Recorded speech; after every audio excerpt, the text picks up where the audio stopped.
আজকে আমরা জারণ বিজারণ এই জিনিসটা খুব সহজ ভাষায় জানবো। এবং জারণ বিজারণ জানার ক্ষেত্রে আমাদের প্রথমে যে জিনিসটা জানতে হবে সেটা হলো, এখানে জারণ বিজারণ বলতে আমরা কোনো মৌলের সঙ্গে অক্সিজেন যুক্ত হওয়া অথবা ক্লোরিন যুক্ত হওয়া, এই দুটো যুক্ত হওয়াকে জারণ বলি। এবং বিজারণ বলতে আমরা যেটা বুঝি কোনো মৌলের সঙ্গে হাইড্রোজেন যুক্ত হওয়া অথবা ইলেকট্রন যুক্ত হওয়া। আজকে আমরা এই ইলেকট্রনিক পদ্ধতিতে জারণ বিজারণ এই জিনিসটা সম্পর্কে জানবো, কারণ এই জিনিসটাই আমাদের সবথেকে বেশি সমস্যার মধ্যে পড়তে হয়, যে আমরা ইলেকট্রনের তথ্যের সাহায্যে আমরা জারণ বিজারণ এই জিনিসটা জানবো। এখানে দেখো, এই ইলেকট্রনিক তথ্যের সঙ্গে জারণ বিজারণ জানার ক্ষেত্রে সর্বপ্রথম যে জিনিসটা আমাদের মনে রাখতে হবে, এই যে কোনো মৌল যদি মুক্ত অবস্থায় থাকে তার জারণ সংখ্যা হবে 0। কোনো মৌল যদি মুক্ত অবস্থায় থাকে তার জারণ সংখ্যা হবে 0।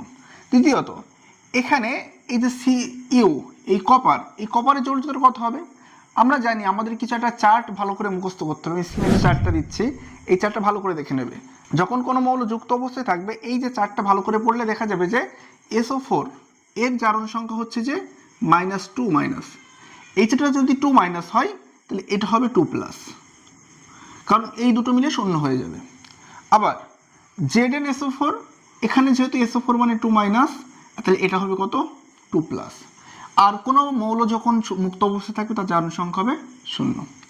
এখান থেকে এটা আমরা খেয়াল করি, এই Zn ছিল, এই Zn থেকে এখানে Zn এসছে। এখানে জিঙ্কের জারণ সংখ্যা 0 ছিল, এখানে +2 হয়েছে। +2 মানে কি? +2 মানে এর মধ্য থেকে ইলেকট্রন বার হয়ে গেছে। মাইনাস যখন হয়, ইলেকট্রন তো যেহেতু নিজেই নেগেটিভ, ইলেকট্রন মানে নিজেই নেগেটিভ, ইলেকট্রন যেহেতু নিজেই নেগেটিভ, এই জন্য ইলেকট্রন যুক্ত হওয়া মানে কোনো মৌলের মাইনাস চার্জটা বেড়ে যায়, আর ইলেকট্রন বার হয়ে যাওয়া মানে কোনো মৌল থেকে প্লাস চার্জটা বেড়ে যায়। তাহলে আমরা জানি ইলেকট্রন ঢোকা মানে কি বলা হয়, ইলেকট্রন যদি অ্যাড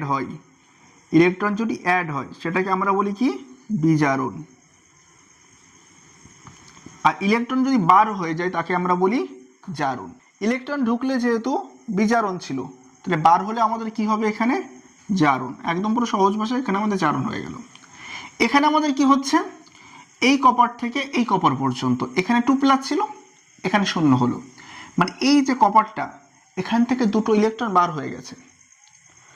এই যে কপারটা, এই কপারটার থেকে এই কপারটা, মানে এখান থেকে এইটাই দুটো ইলেকট্রন অ্যাড হয়ে 0 হয়েছে, তাহলে এখানে হবে বিজারণ।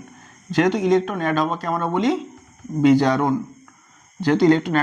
বলি বিজারণ, আবার দেখো, এই CeO এখানে কি হয়েছে, ও যেহেতু 2-, তাহলে এটা 2+ হয়েছে।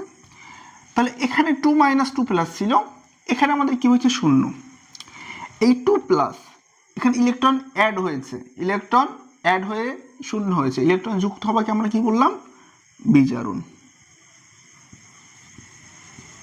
আবার এই NH3 থেকে আবার এইটা, এই নাইট্রোজেন থেকে এই নাইট্রোজেন, এখান থেকে এটা যখন মুক্ত অবস্থায় আছে তখন এটা 0 হচ্ছে।